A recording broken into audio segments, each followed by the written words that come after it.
денешниот празник е празник на успението на Пресвета Богородица. Уште во Гециманија мајката Божја често пати се молела на Господ да си ја земе горе на небото.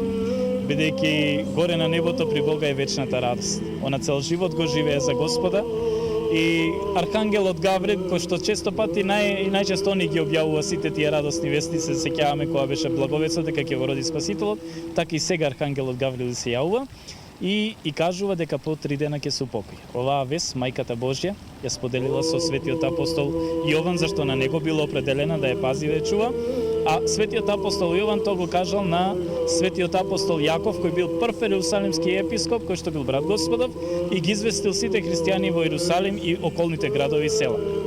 Така да, уште во тоа време христијаните дознале дека по 3 дена ќе се упокои Пресветата Богородица. Затоа и ја дала гранката што ја дал архангелот Гаврил. По 3 дена се упокојува, Господ ја зема незината душа и смртта на Богородица не е како смртта на нас луѓето. Велам не е, затоа што смртта значи одделување на душата од телото. Тука се одделува душата од телото, но тоа е без мака, без болка. Како што без мака зачнала без надприродно и без мака го родила Богомладенецот, така и без мака Господ си ја зема незината душа.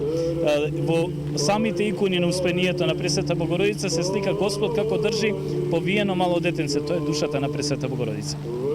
И не само тоа, и со телото на Богородица се случува чудо, бидејќи телото на Богородица не гние и не се распаѓа. И денот пред да се упокои Пресвета Богородица, со облаци биле донесени сите апостоли, освен апостолот Тома.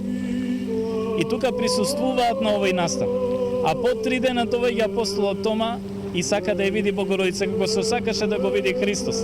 Доаѓа на гробот во Гесиманската градина, каде што била запечатена и погребена Богородица, го отвараат гробот и го наоѓаат само покровот на Богородица. Значи, во смртта на Богородица немаме смрт како што имаме ние сите луѓе. Туку имаме веднаш Господ си ја зема во вечноста и затоа тоа го нарекуваме успение или заспивање. Кои се обичаите со кои што се одбележува овој празник? Така, за сите поголеми празници христијаните се спремаат со уште по би рекол упорно за да го пречекаат празникот. Така е со празникот Божик, така е со празникот Великден, со Петровите, односно апостолските празници и со Богородичниот успението. Ние со пост неколку недели се спреаме за да го пречекаме овој празник, што поторжествено да дојдеме во црква.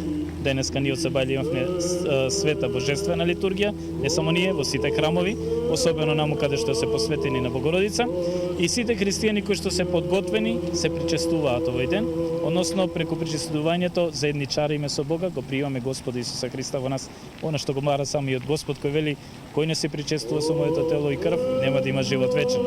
На тој начин ние му даваме слава, му благодариме на Бога, а после таа наша радост црковна си ја пренесуваме во нашите домови. Славењето на Бога иде и преку светиите, зашто светиите го исполниле христијанскиот живот и евангелието, и Господ им дал благодат Божја, односно со прстот ги допрел и ни покажал дека треба да ги почитуваме. Како што вели светиот апостол Павле: поддржавајте ме мене како што ја поддржавам Христа. Затоа верниците на сите овие поголеми празници треба да доаѓаат во црква, да го поседат храмот Божји.